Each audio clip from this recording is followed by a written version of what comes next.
Big up everyone. What is happening? Hope we are all doing well. Liverpool Profit back again with another live stream. Hopefully you guys can all hear me. I think you guys can all hear me. If not, do let me know, please. Yeah, do let me know. But yeah, big up everyone, man. Every single person in here. Obviously, I took a little bit of a break. Well, I didn't take a break. Obviously, yesterday we did the Fellowship of the Realist watch along with myself, Rasta, Vidge, and King. But today, obviously, I am back talking about Liverpool by myself, just talking all things Liverpool related. So, yeah, people, big up. Going to talk a little bit about Liverpool's defeat in the Champions League against Galatasaray on Tuesday night. Talk about the game a bit, talk about what it could mean for the second leg, and what it could mean for Liverpool's European campaign going forward as well. So, big up, man. Big up to everyone who is locked in, everyone who is going to join. Big up to you all. Hope you are all well. But yeah, guys, where could we start? Should we start with the game? Should we start with next week's leg? Should we start with what it means if Liverpool go out? Should we start with are Liverpool going to go do all together? I'll just start with the game. So Galatasaray 1, Liverpool 0. I'm going to be honest. Dare I say that was a harsh loss for Liverpool? I know people are going to say that's crazy. People will say Liverpool deservingly lost. Galatasaray were the better team. But I can't lie. I feel like we were kind of hard done by because I don't think the overall performance from Liverpool was terrible. I don't think we were bad. I don't think we were crap. I just think, again, the main issue yesterday was in front of goal. Not yesterday, on Tuesday, sorry. The main issue on Tuesday was in front of goal. Liverpool just were not clinical. We couldn't find the back of the net. We had chances, let's be honest. We had a lot of chances. We had chances to be 1-0 up when it was still 0-0. We had chances to equalise the game. You know what I'm saying? And we just didn't do it. Galatasaray, to be fair, I think very similarly to Liverpool, they also had a lot of chances, but they were actually clinical with one of the chances they had. I think us, while we had a lot of chances, we were very wasteful. Let's be honest, they were also wasteful with the chances they had. They weren't exactly clinical, but they were able to take at least one of the chances, and it resulted in them winning 1-0.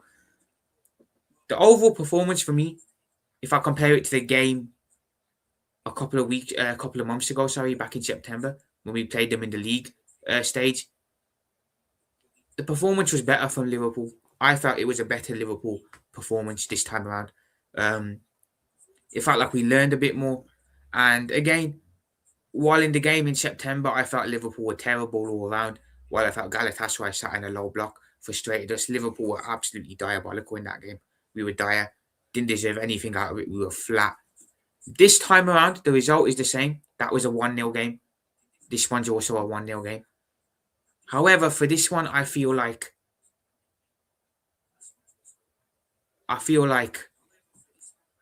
if we were clinical on the night, it could have been a very, very different story.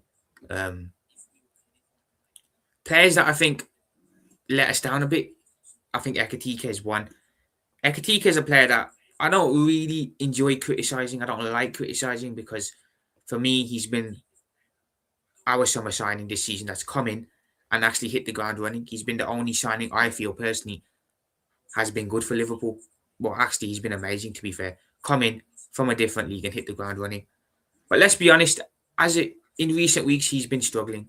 Hugo has definitely been struggling in recent weeks. And his struggles continued into this game as well. I feel the problem is at the moment, I've said it before numerous times, and I'll say it again. With Ekatike, you can't rotate him. We can't rest him at the moment. We just can't because, unfortunately for us, Alexander Isak is out injured. He picked up an injury against Tottenham away, and he's been out since. So Ekatike has not had a rest. He's having to play week in, week out. If we had both of our strikers available, which is what we should, we'd be able to rotate. You know, you can play Ekatike 1 week, you could play Isak 1 week, you can play them both up top together. You can rotate. We're unable to rotate Ekatike at the moment because there's no one who can come in and play as a striker. Now, Federico Chiesa, like I said, is versatile. He can play off the right wing, he can play off the left wing, and he can also play as a fake 9. But the manager's made it clear he doesn't rate Federico Chiesa or he doesn't want him in the squad. So he's not going to get used. There's no one else. Gakpo can also play as a fake nine, but the manager doesn't seem to want to do that. He'd rather play him off the left. So that means the only person who can play as our sole striker currently with Isak out is Hugo Ekitike. And he's been playing pretty much as our sole striker on his own since that Tottenham game in early December. He hasn't had a rest. It's just been him week in, week out. Now, while at the beginning of the season, he was firing, scoring goals for fun, I think fatigue is now kicking in. The guy clearly looks a little shattered. He clearly needs a rest, but we can't afford to rotate him. Hence why I feel Ekitike's form has dipped off recently, because I just feel like he just hasn't got a rest and he needs the rest. Which is why I feel, and I think someone else pointed it out to me the other day, we are missing Isak. I know a lot of people might not rate him. They might not think highly of him. They think Ekitike is the better striker, cool. But I don't think you can argue with the fact that we are missing the guy. We are desperately missing Alexander Isak. We are. We can't shy away from it. If we had two strikers available, we could rotate and we wouldn't have this issue with Hugo. Unfortunately, currently, we are unable to rotate. It's just the way it is. And because of that, I think fatigue's kicked in. Ekitike is knackered, ran into the ground. He looks tired. But as for yesterday's game, let's be honest, Tuesday's game, he was very, very, very wasteful in front of goal. Now, normally, with Ekitike, he's not usually wasteful in front of goal. He's actually been very, very clinical this season. I look at the goals he scored. 9 times out of 10, he's in front of goal. He puts it away. But on Tuesday night, he was wasteful. He can't say he didn't have chances because he did have chances. Szoboszlai put in a cross to him. I remember one chance he had where Sobo puts in the cross and he should have done better with his header. 1 or 2 other chances as well in the game where he could have done better and he didn't. So, again, as our striker, I don't want to get too much into him because I feel he's run into the ground and he's been amazing this year. But he has to be doing better in those situations. He has to be. Now, like I said, he's fatigued. He's run into the ground. He looks tired. But that still, for me, I want to say it's not an excuse, but it is an excuse at the same time. You know what I'm saying? I feel in Tuesday's game, if we had an Alexander Isak available, we'd probably walk away with the win. Call me mad. Call me crazy, guys. Feel free to call me crazy. But I feel if Isak was available on Tuesday night, we would have won that game. Because I can guarantee you one of the 6, 7, 8 clear-cut chances we created in that game, Isak would have found a way to bag or bury at least one of those. He would have, let's be honest, he would have found a way to bury at least one of those chances. And I feel we would have walked away with the win. You know what I'm saying? Ekitike is not the only one to blame here. Other players in the team were very wasteful on Tuesday night. Mohamed Salah, non-existent again. Now, look, I was hoping in a Champions League game on an autumnal night away from home in the UCL. These are the games that Salah lives and breathes for. These are the games that he's played in the past and he's carried us through. You know what I'm saying? I was hoping beyond belief that he'd regain his momentum for this game and he'd step up and show why he's still Mohamed Salah. But he ghosted again. He ghosted the game again. And I'm hearing people again trying to defend Mohamed Salah for that performance. And it's like, for me, it just feels like no matter what Mohamed Salah does, people just aren't going to give him criticism. You know what I'm saying? Mohamed Salah is a world-class player. He's one of the best in the game. So we need to hold him to the standard of a world-class player, in my opinion. Some of our fans want to parade around and say Salah is world-class, but then they want to hold him to the standard of a Jared Bowen or someone of a lower level like that. If Mohamed Salah is world-class, which we all know he is, then he has to be held to the standard of a world-class player. You know what I'm saying? You hold him to the standard of what we hold Virgil van Dijk to the standard of what we hold Alisson Becker to the standard of what we hold, or what other clubs hold their players to what City fans hold Haaland to. You know what I'm saying? To what they used to hold Kevin De Bruyne to what Madrid fans hold their players to. You hold your world-class players to the standard of world-class. We can't go around saying Mohamed Salah is world-class and then be having the standards when it comes to him over Jared Bowen. Oh, I wish people would leave Salah alone, this, that. Listen, he's not playing well. He's not playing well, and it needs to be discussed. It's been halfway through. It's over halfway through. The season's almost done, guys. I checked the fixture list today. We're on match week 30 this week. There's only 8 games left in the season. It's flown by. So it's not even halfway through the season no more. He's ghosted the entire season, pretty much. The entire season, Mohamed Salah has ghosted. And I've got people messaging me saying, leave him alone. Get off his back. You want to sit there and call Mohamed Salah the greatest Premier League winger of all time. You want to sit there and call him world class, say he's the best Premier League player ever. Yet you want to hold him to the standards of a Jared Bowen. Or you want to hold him to the standards of a... Who else can I use as an example? I don't know, someone else out there who's not a great right winger. He's world class, so hold him to a standard of a world class player. Again, like I said, I feel this. I've said it before and I'll say it again. In my opinion, I get the sense that there's people who are fans of players and they're not fans of the club.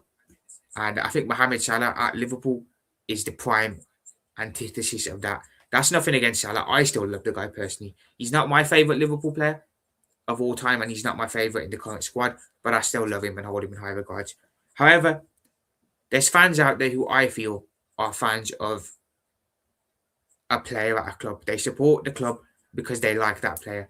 They have a connection with that player. For whatever reason that is, I don't know. I think we're a perfect example with Mohamed Salah. I think Madrid are a perfect example with Kylian Mbappe. A lot of people only support Madrid because they like Kylian Mbappe. Tottenham and Son Heung-min were a perfect example of that. A lot of people were only Spurs fans because they like the player Son Heung-min. And that's nothing against these people. I'm not attacking these people. You do you. You know what I'm saying? At the end of the day, you still show up to games. You still show up with the club gear on. You still rock up and you're still a fan. But for me, you're not a fan of the club per se. I feel like you're a fan of players. And for me, I'm a fan of the club. As much as I love the players we have at our club, and I do love them, for me, the club always has to come first. I love the managers we've had. I love some of the ex-players we've had. But in 10, 15 years' time, when they are gone, when they are retired, when they're doing their own thing, the club is still going to be standing here. And it will be standing here. Well, it was standing here 100 years ago. And it will be standing here for another 100 years after this. When we're all gone, when we're all dead, the club is still going to be stood on its 2 feet. It just is.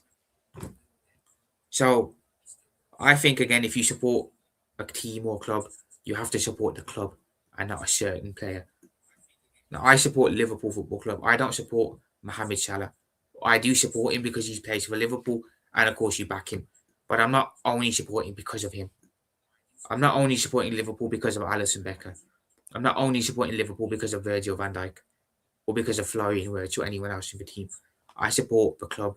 It's badge before everything, in my opinion. And I feel a lot of fans nowadays, I'm not having a dig at them. This is just the way modern football is. So we just got to get used to it. It's not a dig at them. You do you if you are one of these people. But I see it as I'll say a unique way of supporting, to say it nicely. A unique way of supporting. And I feel a lot of criticism that I get personally for my takes on Mohamed Salah comes from Mohamed Salah fans, not from Liverpool fans. You know what I'm saying? They cannot stand a bad word against the guy. You know what I'm saying? He can drop a smeller for a whole year, basically, and they'll still be covering for him. Yo, big up Andre, bro. Appreciate you. Big up yourself, bro. Appreciate you being in. But yeah, Mohamed Salah is a world-class player. So we need to hold him to the standard of a world-class player. You can't go around saying Salah's world-class and then you want to hold him to the standard of a Jared Bowen. How does that work? That is facts. Yeah, I appreciate you. I'm glad you agree, Andre. I'm glad you agree, bro. But it's weird. You want to call him world-class. You want to say he's the best winger of all time. Prem winger of all time. You want to say he's the best Prem player of all time. Yet when he gets criticism, you will cry about it. A little bit of constructive criticism on his game, and you will start trying to downplay him and holding him to low standards. If one player gets held to low standards, it's only a matter of time before other players see it and they start thinking they can get away with being held to low standards too. I don't think people realise this, that if you hold Mohamed Salah to a low standard, if we're constantly going to act like this towards him, what's to stop Virgil van Dijk from looking across and saying, okay, he's being held to that standard, I can also get away with it. And he can, because he's another one. He's very similar to Salah. He can do anything wrong, and our fans will still get behind him and still not have a bad word against him. What's to stop his standard from dropping? I'm saying. And also, look, do you think Mohamed Salah would have it any other way? Mohamed Salah knows his levels. He knows where he is in football. He knows how good he is. You know what I'm saying? And I don't think he'd want his standards to drop. And I think when his standards do drop, he'd want the fans to maintain them and hold him to a higher account. And if he's seeing fans doing this, let's be honest. Let's be totally honest about it. He's going to think, what the hell? I can get away with whatever. And I feel that's a big part of Salah's why he's been poor this year. I feel like there's numerous reasons why Mohamed Salah's dipped. I feel like last season took a lot out of him. I feel last season he gave pretty much his last push. And this year he's fatigued. Also being 34 years of age has caught up with him. I do feel like the team as a whole hasn't helped him as well around him. And I also feel that the fans haven't held him to a higher enough standard. I feel a lot of our fans are just letting him get away with murder, just being on the pitch and ghosting games. I felt after AFCON, when he came back from AFCON, he'd be better, but he hasn't improved. It's like he never left. And apparently he had a poor AFCON tournament too, from what I was told.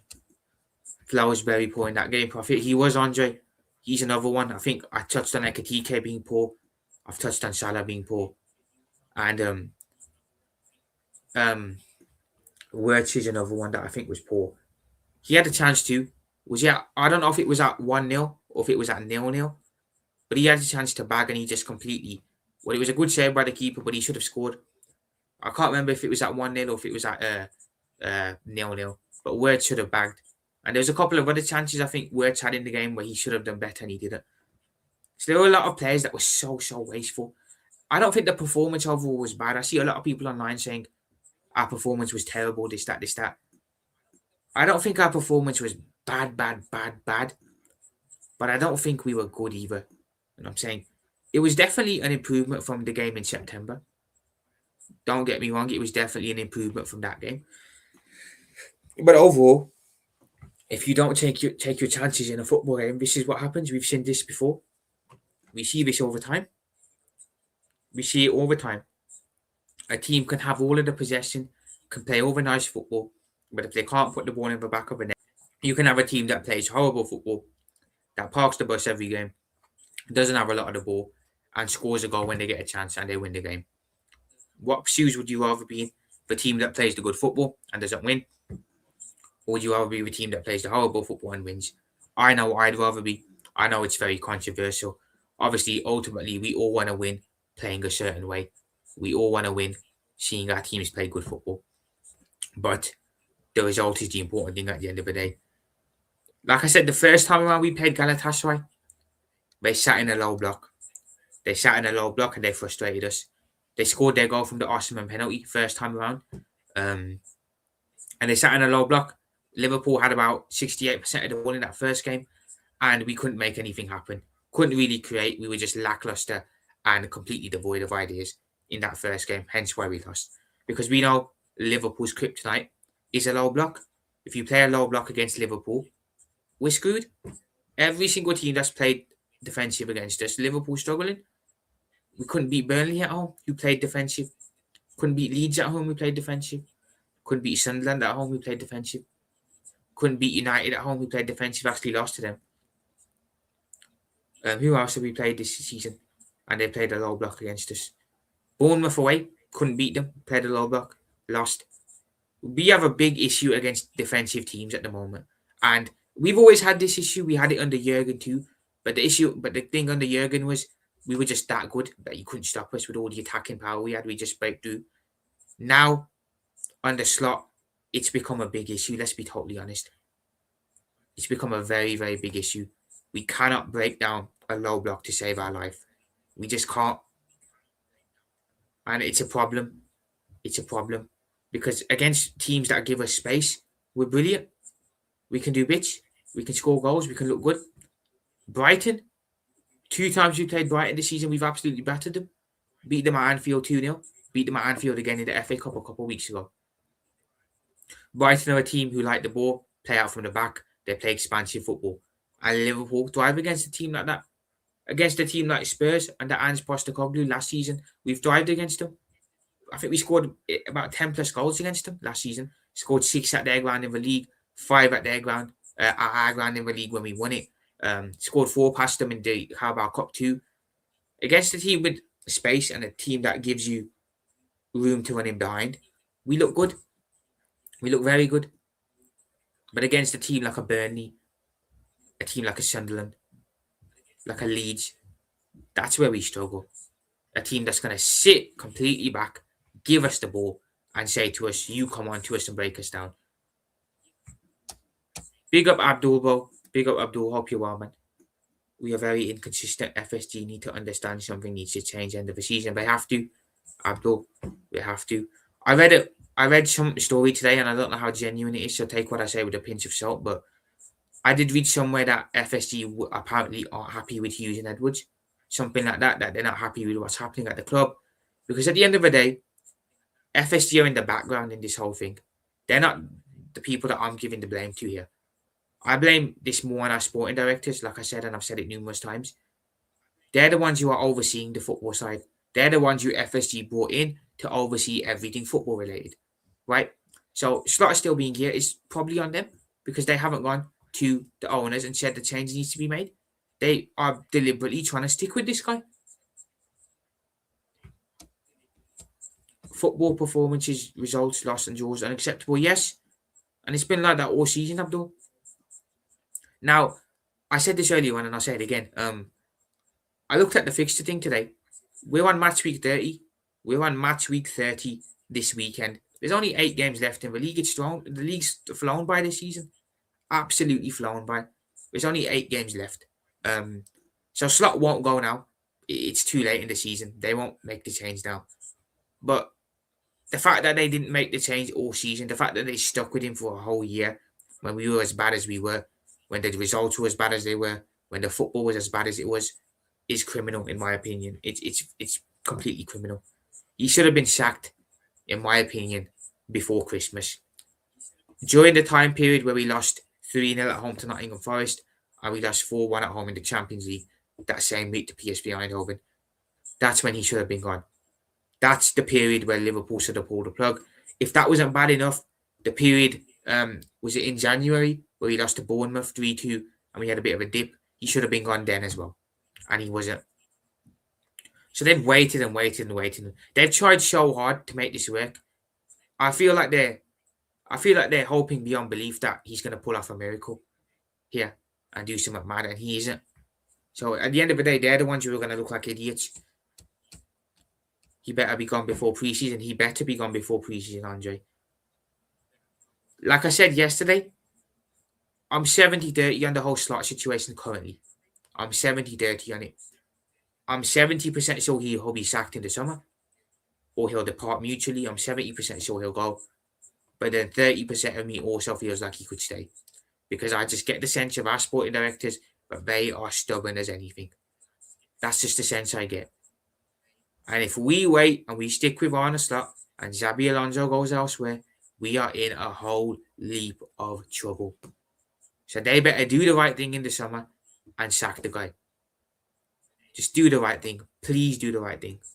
For crying out loud. We've suffered enough this season. You know what I'm saying? Who would have thought we'd be sat here with 8 games to go, talking about a top 5 race, talking about us potentially not getting Champions League football, talking about the manager no longer being good enough, and certain players in the squad being finished. We should be sat here in every single competition, going strong, in a title race, talking about how good Slot's having it again in his second year, and how other players in the team are still playing well. Instead, we're sat here doing the polar opposite of that. It's so annoying that he's still here. And the people who defend him, again, to the people who do defend Arne Slot, let me tell you this. Are you happy with the fact that he's come out and blatantly disrespected the club? You must be, right? Since you're so desperate to defend him. The guy has come out and said, well, he's made cheeky comments towards Jurgen. He's made cheeky comments towards the club. And he's been very, very, very lucky that the fans have absolutely twisted on him and stitched him up, because it easily could have happened. Talking about how Liverpool have only won 2 leagues in 35 years. When we won it in May, you had a very, very different stance on the matter. You were out here saying it's 2 league titles in 5 years. Soon as a little bit of pressure's on you, you start trying to change the narrative. And you start trying to bite back at us fans when you need the fans on your side. A Liverpool manager, when he's going through a difficult moment, when he's going through a difficult period, needs the fans on his side. Needs the fans on his side. Instead, what does he do? He tries to push us further away. So the 2 leagues in 35 years comments threw me off completely because they were so random. Then he comes out after Carabag 6-0. Big up Wahaha. Big up Wahaha. Appreciate you being in, bro. Good day. Hope you're having a good day as well, bro. Then he came out after Carabag and said something like, it's a good result that we won 6-0 tonight, because 2 years ago we were in the Europa League and we lost 3-0 at home to Atlanta, which completely made zero sense, because that was 2 years ago under a different manager, under Jurgen at the time, with a different squad. This is now 2 years later, we're in the champ. What relevance does that game have? And also, that was a semi-final. That was a semi-final of a Europa League. The Carabao game in that we won 6-0 was just a league stage game. So what relevance and connection does it have? You know what I'm saying? He also came out and said something like Liverpool finished 5th and they continued with the manager, they didn't sack him. Well, let's be honest, you're not Jurgen Klopp, mate. You don't have that credit in the bank. So why are you expecting to have that credit in the bank?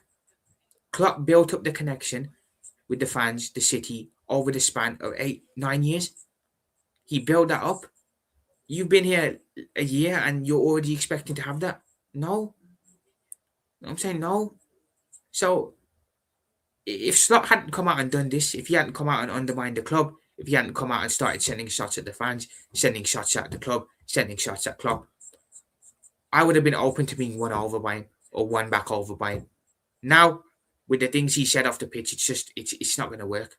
It's not going to work for me because the trust is broken. You know what I'm saying? It's broken. And for me, when trust is broken between fans and the manager, it's only a matter of time before the manager has to go. Because the fans can't go, can they? The fans are the supporters. We're the life of the club. So the manager's the only one who has to go. And the issue is, for me, there's too much people who are not calling Slot out enough. He's getting a big buy-in from a lot of fans. A lot of big Liverpool platforms are not calling him out. Instead, they're doubling down and defending him even more. I'm not going to name platforms' names because it's not my place to, but I think you guys all know who I'm on about. They just blatantly keep trying to defend this guy when he's blatantly not good enough to be our manager. You know what I'm saying? It's weird. It's incredibly weird. And it's incredibly frustrating too, because we won the league last season, guys. We did something incredible last year. Something that no one expected us to do when Slot came in. A lot of the people said we were going to struggle for top 4. We wouldn't even get Champions League football. We'd be in the Europa League spots. We'd even finish 8th, some people said. And we did something incredible. He came in, did his thing, and we walked the league. Moonwalked it. Smashed it last year. And we had a great summer. Bar a tragedy that we all had to go through. We had a great summer in the market. And we were all incredibly excited to see where this season was going to head. We all said last year, Slot did incredibly well with Jurgen's team. Now we've given Slot some players that he wanted, given him the chance to build his own squad to an extent. We can see now he can push on even further. And it's just gone completely south. It's just gone from here straight down there. And I'm in disbelief. I'm genuinely in disbelief at how bad the season's been. I mean, it's just the players we have, we should be better than this. We should be so much better. What excuses can be used for Arne Slot being bad, other than poor management? He hasn't had to deal with injuries. He hasn't had a mad injury crisis like Tottenham have had. You know what I'm saying? He hasn't had that. What's his excuse for being as bad as he's been? When we had the two bad seasons a couple of years ago, in the COVID year 20 and 2021, and we had the bad year in 22-23. In 2021, you look at the amount of injuries Liverpool had that year. 0 senior centre backs available and fit. So understandably, we had a bad year that year. It was very poor for our standards, and it was a miracle we ended up finishing third. That was then again due to Jurgen Klopp's brilliance and how good of a manager he is. A couple of years later, 22-23 was a bit different. I feel that one was a bit more on Klopp. I feel like he kept certain players a bit longer than we should have. Fabinho, Henderson, Milner. He actually wanted to extend Milner again, which is mad. Henderson as well, he wanted to extend him. So that one was more on Jurgen. But again, we didn't have injuries. But that year we had an aging team. The midfield we had, Hendo, Milner, Fabinho, was getting on. And you could see that we'd made a big mistake in the summer of that year, not refreshing it, which led to us having a bad year. Jurgen was also feeling a bit of heat. But ultimately, Jurgen still fixed the issue. He still found a way to fix it. And while it was a disappointing year, we didn't finish in the top 4. We finished 5th. We still managed to salvage and have a good end to that year. Right? Big up Dan Chum. Appreciate you being in, brother. Hope you're well. We still salvaged it and had a good end to the year.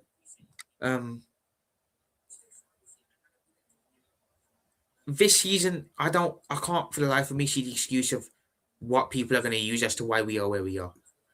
What long-term injuries have we had, really? Leona, yeah, okay, cool. But he was never going to play regular first-team football anyway, let's be honest.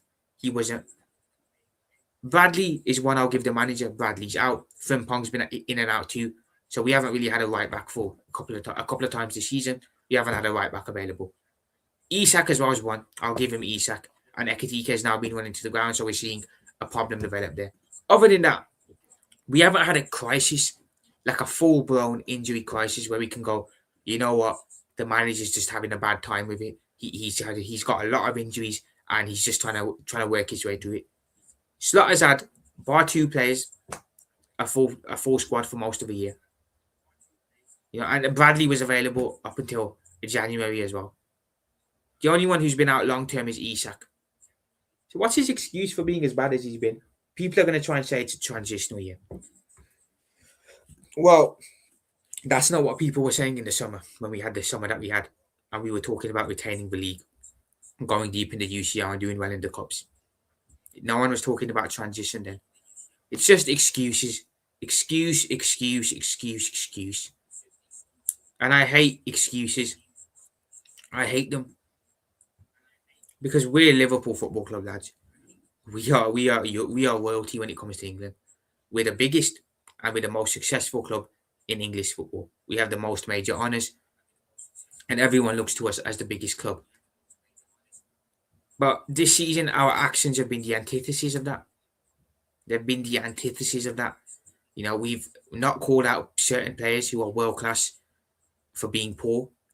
We've not called out certain players for not playing well and for not showing up in big moments. We've not held them to the standard. We've kept a manager who isn't up to the standard for too long. We've given him range to the kingdom for the whole season when he shouldn't have had them. It's just been a complete disaster all around for us this year. It's definitely a season to forget, 100%. Now, obviously, look, a lot changed in the summer, for better and for worse. We brought in a lot of new faces. Obviously, we end up losing Diogo Jota tragically. But other than that, we end up selling Darwin Núñez. We sell, obviously, Trent Alexander-Arnold moves to Real Madrid. Who has to be selling the team this year? Harvey Elliott goes out on loan. Luis Diaz has moved on. So there's a lot of change. Did Liverpool maybe change a little bit too much? Yes and no. I felt the squad needed an overhaul. I felt the squad needed refreshing. But part of me does sit here and think Liverpool changed a bit too much. There was no need to move on Lucho. Now, I know there was a lot of talk about did Lucho want to go Did the club push him out? I know there's a lot of talk about that, but that was an unnecessary sell. Um, Look, who can predict what's going to happen with Diogo? Who could have predicted something like that would happen? So that happens. Darwin Núñez, respectfully, needed to go. He wasn't good enough to be Liverpool's first team striker, first choice striker. He wasn't. He'd pop up with a goal here and there, but the majority of it, he'd miss open goals left, right, and centre. So we needed to replace him. He needed to go. You know what I'm saying? We needed a right back because Trent had gone, so we needed another one. And we needed a left back too, because obviously Robbo's getting on and Tsimikas ain't good enough to be our first choice left back. So we needed a right back, left back. We needed 2 strikers, and that's it really. I thought the signing of Florian Wirtz, while I loved it, and I still love it, and I love that we have him, and I think he's going to be a great player for us, was a very strange signing at the time, because Liverpool don't play with a 10. We don't play with a number 10. We haven't played with a number 10 since the Felipe Coutinho days, and that was back in late 2017, early 2018. We haven't played with a 10 since then. And even at that, Jurgen never really used Coutinho as a 10. He'd play him off the wing a lot. We'd play him in a 3 in midfield. He never got used solely as a 10. So since Coutinho, Liverpool haven't played with a 10. So you bring in Florian Wirtz, which everyone's excited about, because it's like, oh wow, Liverpool have signed Wirtz. We've gone and made a big, big statement signing. But it's also a signing that didn't really make sense, let's be honest. Because we don't, even Slot doesn't play with a 10, does he? His system doesn't require a 10. So it felt like that was just a statement signing. Something that was put out there to make the fans happy. And it did, to be fair. And Wirtz is going to be a great player for Liverpool. Don't get me wrong. He's going to be amazing for our club. And he's going to be an important player for us in years to come. But I still maintain that the signing was a bit unnecessary. And if I had to change something about the summer, I wouldn't have made that signing. Because I don't think we really needed it. But we got it, so who's going to complain? You know what I'm saying? Having Wirtz in your team is amazing. The 2 striker situation, look, Darwin had to go. I don't care what anyone says. People say he's underrated. For me, no. He had to go. It was the correct decision. So we were going to bring in Ekatike by the looks of it. Obviously, then we end up having a tragedy, and we end up needing to bring in 2 strikers to replace 2 that are outgoing. 1 for tragic reasons. So I think the summer was needed. The only signing that we made that I thought was a bit unnecessary was the Wirtz one. Everyone else we signed, though, I think we needed. So it's a lot of change, and naturally it's going to take time to gel. But now I feel like the players have had more than half a season. We're coming towards the end of the year now. And in a lot of games, our players still look like they're strangers. Which is weird, because in some games, our players ball out and look like they've been playing with each other for 3-4 years. In other games, they look lost. So for me, it's got to be a tactical thing, right? It's got to be a tactical thing why they look the way they do. It has to be on the manager's tactics.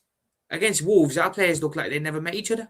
They've just been put together in an hour and were sent out onto the pitch. You know what I'm saying? Yeah, against Brighton in the Cup, we looked amazing. You know what I'm saying? It's got to be a tactical thing with our manager.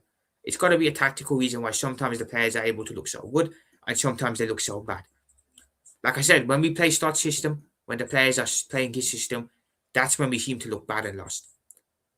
When we ditch Arne Slott's system and we go back to what's ingrained in a lot of our players, the Jurgen philosophy, that's when we look brilliant.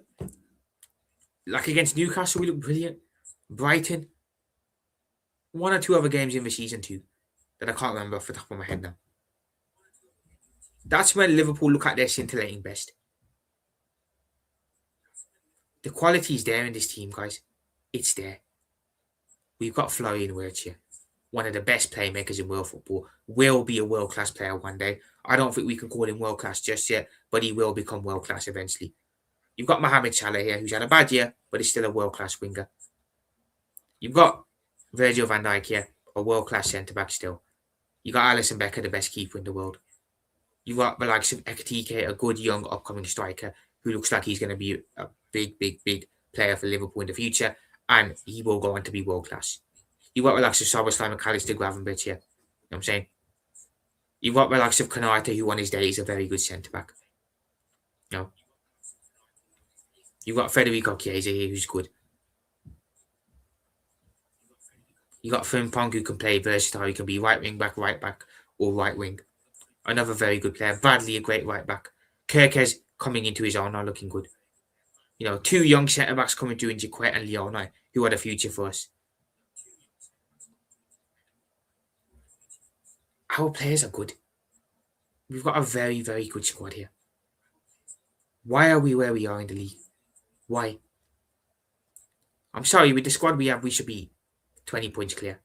You know, if we were on it, which we should be, and I'm surprised and I'm shocked that we haven't had a good year. But if we were on it, we'd have been 20 points clear in this league. It's unacceptable that Brentford are right behind us. Brentford, who a lot of people expected were going to be in a relegation battle this year. I'm saying Manchester United, who finished 15th last season, are above us in the table. That's also not good enough. Chelsea, again, are above us. They shouldn't be because they've had a manager change. Villa are above us. They shouldn't be. We're the defending champions, people. We're the defending champions, and we're in danger of not even getting a top 5 spot. That's twice now that we've won the league and had a fall off the following year. First time around in COVID, that was completely understandable because of the amount of injuries we had. So I understand why we fell off that year. Like I said, it was a miracle we finished third. Jurgen Klopp's brilliance did that for us. This title defence has been shocking. There's no excuses for it. The manager was backed heavily in the market. A lot of players were brought in. A lot of fans were talking a lot before the season started. And it's just been a complete disaster. Liverpool have been nothing short of a disgrace this year. And it pains me to say that because at the beginning of the season, I said we would win the league again. I was excited to see us live 21 again. I thought we were going to live 21. I thought we'd go deep in the UCL. I thought we'd win at least one of the cups. That was my expectation coming into the year.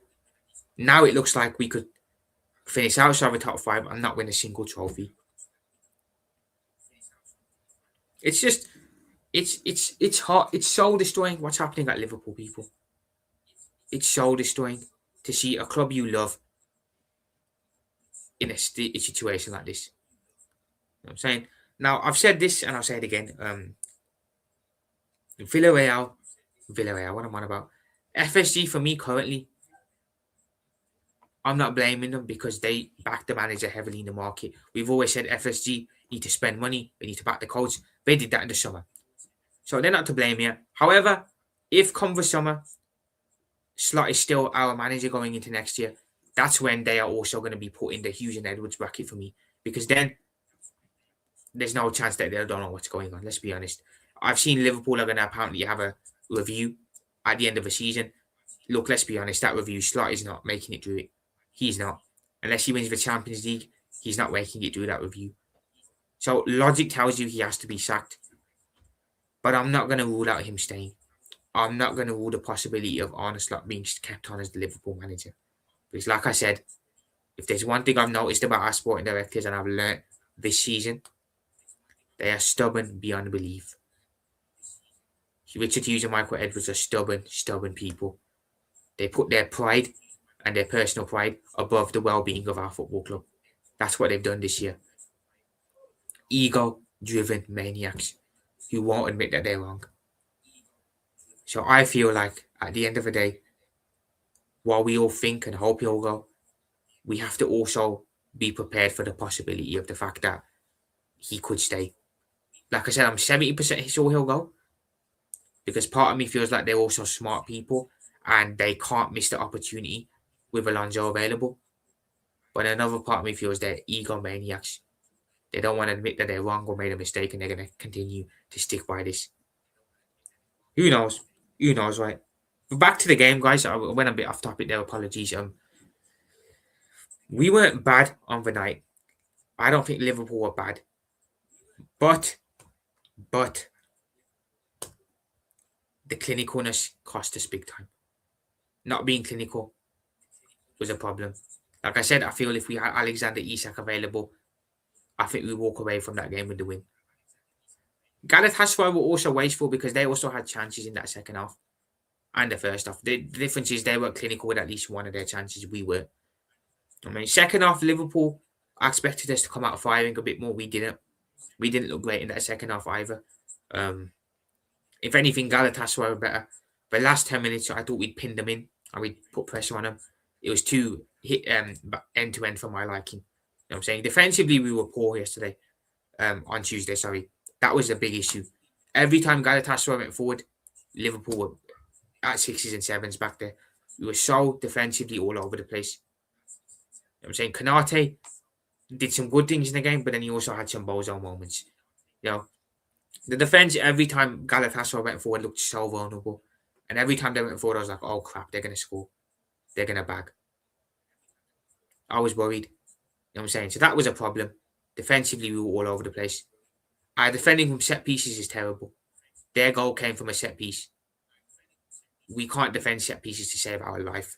But defensively, for the first goal they conceded, it was all over the place. No one clears the ball. Galatasaray players headers it in. Someone should have cleared that ball.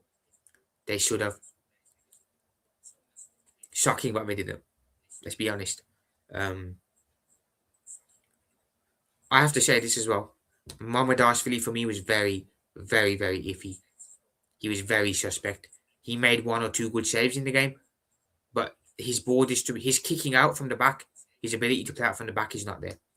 He can't distribute the ball well. He can't play the ball well anyway. He clears the ball, and either it goes out of play, it goes God knows where, into an area in the pitch, or it goes straight to an opposition player. Multiple times, he kicked the ball in Tuesday's game, and his distribution was shocking. You know what I'm saying? He was very iffy. You know, there was a shot that a Galatasaray player had where he should have just grabbed it with his hands, and he ends up having to push it away. He's very suspect in my opinion. I think he has potential to be a good goalkeeper, but at the moment, like I said, nowhere near good enough to be Liverpool's first choice number one. And we missed Alisson. We've got to be honest, we missed Alisson in yesterday's game. I don't think we concede that goal if Alisson's playing. I don't think we do. So Ali not playing was a big miss yesterday. I keep saying yesterday, I mean Tuesday. My mind's all over the place. He was a big miss. You know what I'm saying? We missed his distribution. We just missed having him there in the goal. Mohamedashvili, like I said, made one or two good saves, but overall, very, very dodgy. Incredibly dodgy. So, it's not the end of the world. A 1-0 loss isn't bad, but it's not ideal as well. It's not ideal. We know it's not ideal. You know what I'm saying? If I just bring up the stats for the game, guys. So I'll just bring up the stats for the game against Gala. Hopefully you guys can see this. So if we look at the stats, so it was relatively close, people, as you can see. Google stats are cooked, man. This is not right. So as you can see, guys, 11 shots for Galatasaray, 15 for us, 6 on target for us, 5 for them. Possession was 50-50. So it was a very, very close game. Corners 7-4. So it was, as you can see, a lot closer than the first time around. When we played them in September, we had 68% of the ball. This time around, it was 50-50. So they were a lot more up for this one. They gave this one a go. They had to. You know, that was a different stage in the season. That was back when, you know, in the league phase. So it didn't really matter. It didn't really matter. So they played defensive. This is now a knockout game. They had to go for it. They had to go for it, and they did, which made for a better game. If you look at Liverpool's lineup, the lineup was a bit, for my liking, a bit odd because I think I went with Mohamedashvili in goal, of course. I went with Frimpong at right back, but he went with Gomez.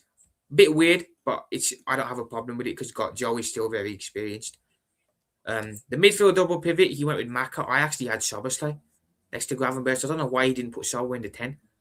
I don't know why the manager constantly is trying to shoehorn McAllister into the team when he shouldn't be. But it's annoying and weird. But yeah, Maka played, wasn't great. I'd have put Sobo in the double pivot with Gravenberch personally. Then up top it was weird. Salah off the right, I said would happen. Words here, I said would happen. Ekitike up top, I said would happen. But he played Szoboszlai off the left wing, which made zero sense to me. Made zero sense. Why would you play Szoboszlai off the left wing? Now in the lineup it said Words left wing and Szoboszlai 10. It's now switched around. Why did the manager feel the need to put Szoboszlai on the wing for this game? I'm saying I knew he wasn't going to give Rio a chance, and I actually agreed with not giving Rio a chance for this game. But play Cody Gakpo for lefton. Obviously, shows we had Gakpo, Robbo, Frimpong available, Jones as well. Other than that, the bench was terrible. Chiesa was unavailable, of course. Again, he was unavailable last time we went to Galatasaray. He always seems to be unavailable for a Champions League game, which I'm calling BS on, by the way. But a very, very strange selection from the manager. Like, I wouldn't have played Maka in this game. I would have played Szoboszlai next to Ryan Gravenberch. And I wouldn't have played Szoboszlai for left wing for starters. You know what I'm saying? So, again, some odd decision making from start here. Some odd decision making from start. He should have just kept it. It's like he deliberately tries to experiment. Now's not the time to be experimenting. It's a knockout game of a UCL. It's do or don't. It's do or die. It ain't the time to be experimenting with team selections and formations. I'll tell you that much. Yeah, Gakpo came on, didn't do much. Robbo came on, Frimpong came on. Jones didn't come on, surprisingly. And Rio was just left on the bench as well. As for them, obviously you can see players in their team that stand out. Davinson Sanchez, ex-Tottenham player. Mario Lemina used to play for Southampton, scored the goal. Lucas Torreira, ex-Arsenal player. Victor Osimhen, of course, their standout striker. Again, I think a big club will end up signing him soon. On the bench, they've got Ilkay Gundogan. We know how good Ilkay Gundogan is. Mauro Icardi, Leroy Sané. Some standout players in that team, as you can see right there. Obviously, the result was 1-0 to them. So yeah, that's the stats for the game, guys.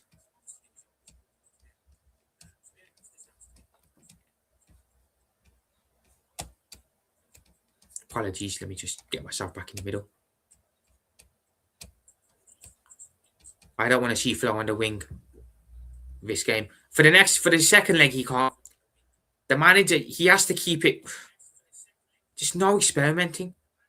Why did he feel the need to experiment on Tuesday night? Why? I don't understand why. Keep it fucking easy, man. Jesus Christ. But look, the result was 1-0. I felt Liverpool were a bit harshly done by, but also I don't feel sorry for us either because we had numerous chances to level the game and we didn't take our chances. They also were pretty wasteful. I'm sure Galatasaray fans and their players will look at it and feel like they should be going into the second leg with a higher advantage. But they were also wasteful, but they at least took one of their chances. So it's half time in the time. It's advantage Galatasaray. It's not the end of the world. It's not a terrible result. At least the away leg is out of the way. The atmosphere was great. The fans were great. It was electric in there. But I'm glad that first leg is out of the way. You know what I'm saying? Now that the first leg is gone, we can now look to the second leg where we are at home and we have the advantage. Might have to go with Gakpo this game. If he has to, Andre, he has to just go with Gakpo, I can't lie. Just go with Cody, man. We don't agree with it, but at least it's a natural player playing off the left there. But yeah, 1-0 to them at half time in the tie. Same result as last time around. Liverpool's performance was better in this game against them, but ultimately still we weren't good enough. But the away leg's gone. I said I wanted the away leg first and the home leg second. I got my wish. Away leg's done. We are chasing the game at Anfield next week. We're 1-0 down. However, like I said, people go on about how their atmosphere is intimidating. People talk about how they can intimidate you, how their fans are crazy, how their ground's crazy. We can literally do the same thing to them next week. They now come to our place. They come to Anfield. We know that Anfield magic works. I know Slot is the manager and it's all different that, but Anfield aura is still Anfield aura. And I trust us next week to be up for it and turn it around. Actually, I take that back. I don't trust us, but I hope we're up for it and I hope we can turn it around. One goal advantage is nothing, guys. I'm glad we didn't get slapped in the game. If it was 2-3-0, we would have had an issue. But it's not 2 or 3-0, which is good. It's good for us. So 1 goal advantage is nothing. They come to our place. How will they set up in the second leg? I don't know. They were very they gave it a go on Tuesday because they were the home team. I thought they had to. But now they go away from home. How are Galatasaray going to set up? Will they come at us at Anfield? Will they try and score a second goal and take the game to us? or they sit in a low block, or they come to us in a low block and make it hard for us and sit on their 1-goal advantage. If they do, Liverpool could be in a bit of trouble. I'll sit here and admit we could be in a bit of trouble. We could. I'm not going to shy away from it. If they sit in a low block, we're going to struggle. If they come out and play, we might have some joy. But a 1-goal leads nothing. You know what I mean? If we get an early goal in that game or a goal before half time, it is well and truly game on in the tie. Because if we equalise it, they then have to come out. And then, as you know, it'll become a more even game, more end-to-end, and we'll have chances. And I trust us with our players to make them pay. So we need to get an early goal. A fast start is key next week. It's key. Come out the blocks firing, get an early goal, put the pressure on them. If they sit in a low block, we're going to have issues because we can't break down a low block or a defensive team to save our life. So don't rule out us going out. Of course, they have the advantage. But I'm hoping that the Anfield atmosphere is enough. I'm hoping the players are up for it, that they turn it around and they're back at their best for the next week. We can't afford not to go through here. Galatasaray, when we drew this game, when we got this in the draw, while it's a tough game, it's not a game where I'm like, I wanted to avoid them at all costs. No, it's not. I'm saying we can still win this. I'm saying we can still win this at home. They intimidated us at their place. They now come to our place. And our place is better than their place. Let's be honest. Anfield is a better place than their ground. I'm saying the fans have to really be up for this one. We have to carry the players, back the boys, make sure Anfield is rocking next Tuesday night. No, apologies, we're playing on the Wednesday next week. Next Wednesday night, atmosphere has to be rocking. The players need us, and we're going to have to get behind them. Need certain players to rise as well. Clinicalness is important next week. We fucked around on Tuesday, didn't put our chances away. Can't be doing that next week. Ekitike get a chance, he has to bag it. Wirtz gets a chance, has to bag it. Salah gets a chance, has to bag it. Fast start, quite the blocks firing, score a goal before half time, preferably score a goal early, and it's game on. You know what I'm saying? It is game well and truly on. But it's not the end of the world for us. When you look at what the other English clubs did this week, we actually did relatively okay. I know we still lost, and it's annoying.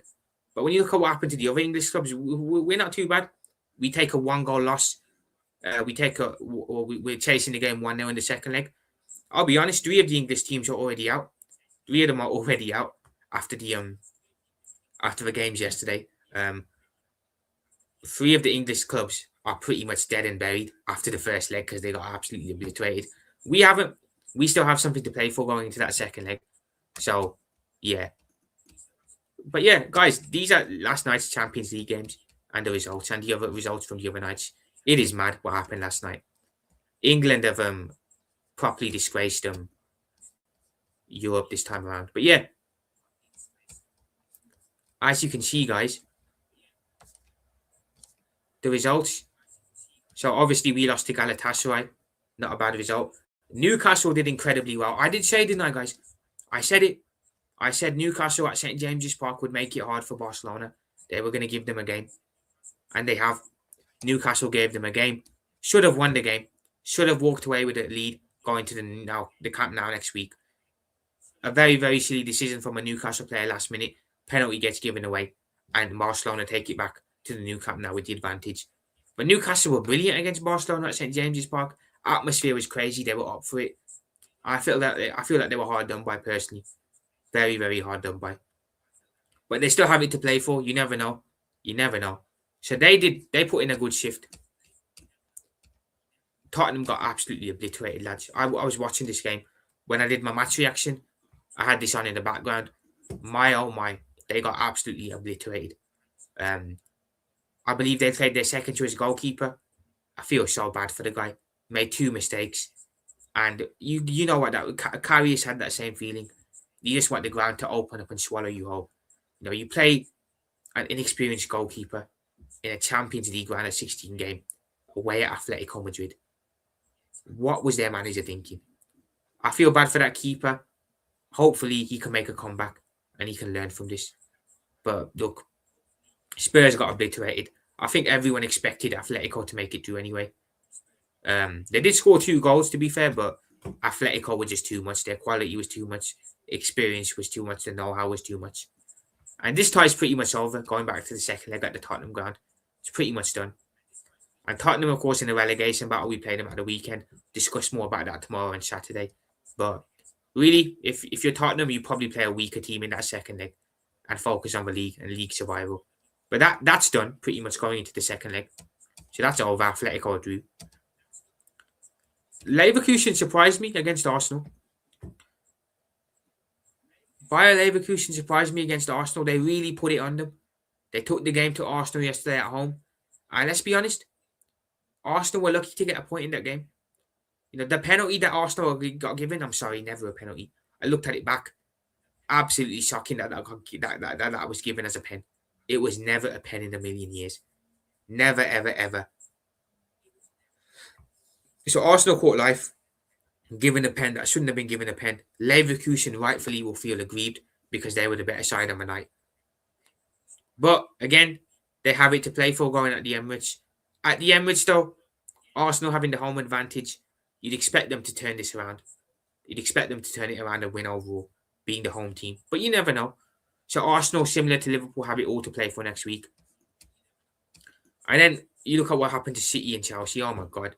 So Paris Saint-Germain absolutely hammered Chelsea by 5-2. Chelsea literally mirrored Tottenham's result of 5-2.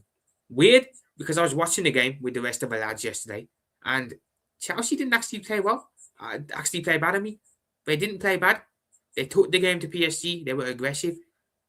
But again, their goal, I believe Chelsea also played their second goalkeeper. A bad decision because he's even worse than Sanchez. And again, I feel like goalkeeping has been a big issue for Chelsea and Tottenham. I don't think Tottenham will get battered 5-2 if they have a proper keeper in goal. I don't think Chelsea lose 5-2 if they had a proper keeper in goal. You know what I'm saying? But PSG scored 5 past them. Again, getting revenge on Chelsea for the Club World Cup drama.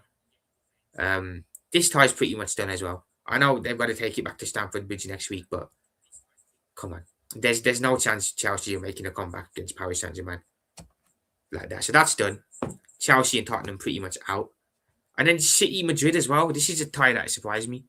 I did say at the Bernabeu, I don't think City win it because I think at the Bernabeu, Madrid have the home fans by their side behind them. They have the home advantage. And ultimately, Madrid are Madrid. They're crap, but heritage is heritage. They're the kings of the competition. You can never rule them out. And they absolutely obliterated Manchester City yesterday, last night. Deservingly won 3-0. City were woeful. They were absolutely woeful. Didn't turn up at all. And that tie is pretty much done now as well. This Manchester City side are not a good City side.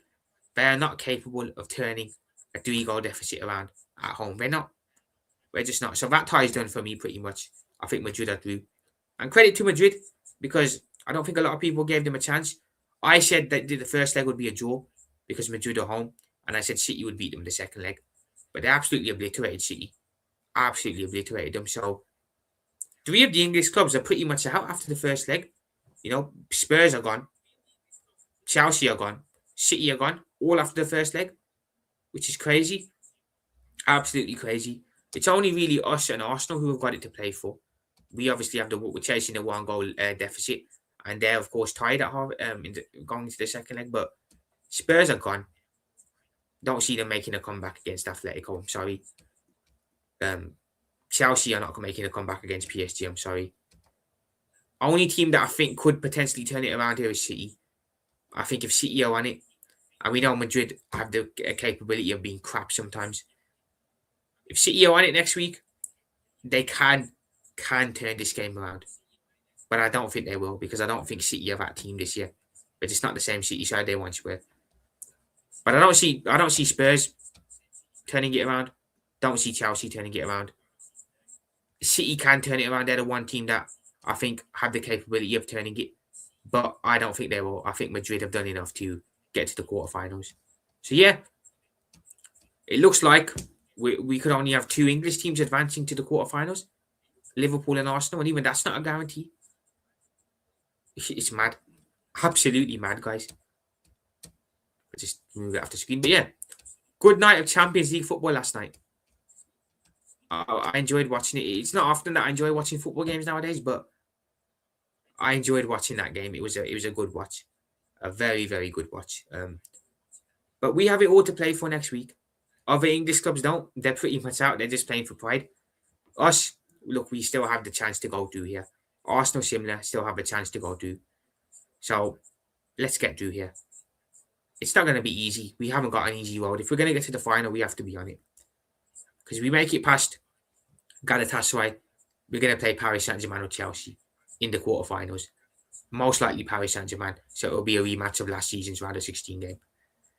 We have to be on it. I know people wanted an easy route to the final, but look, if you want to win this competition, you've got to play up against some of the best, and you've got to beat the best because you want to be the best. And to be the best, you got to beat the best. So I'm kind of glad we got a hard route here because I want to see what Liverpool are made of now. I didn't want to just get an easy route there and then get slapped in the final. I want to see us up against Paris Saint-Germain. I want to see what we're made of. Can we turn up on a European night? Can we make it hard? We'll have to wait and see. But first things first, we've got a game at the weekend. Let's see if we can bounce back in the league. Talk more about that tomorrow and on Saturday. And we've got the second leg of a UCL next weekend too. Let's see if we can turn the game around. But that is it for today, guys. Appreciate every single one of you being in. Big up to all of you. I'm gonna head off. I'll be back later on with the From the Stands pod with Rastavage and King. So that'll be later on tonight. I'll be back tomorrow discussing a bit about the weekend's games. Saturday I'll drop a match preview for the Spurs game and go live discussing the game a bit. Sunday watch long, and then the weekend roundup on my channel on Sunday as well with Rasta, King and Vidge as well. But yeah, other than that, guys, that's it for today for me. I'm gonna head off. A quick world call before I go. Big up to Andre, bro. Appreciate you being in. Big up yourself. Big up to Dantrum. Appreciate you being in as well, man. Big up to Wahaha. Big up to Abdul. And yeah, that's it. Not much in today, guys. A little bit light. Obviously people have got their own things to do. I respect that, but it is what it is, man. Big up to every single one of you. I'll be back tomorrow and across the rest of the week and next week too. And of course, I'll be back later on as well on Rasta's channel for the From the Stands pod. But yeah, big up to you all. Liverpool profit out. Peace. See you all soon. Bye for now.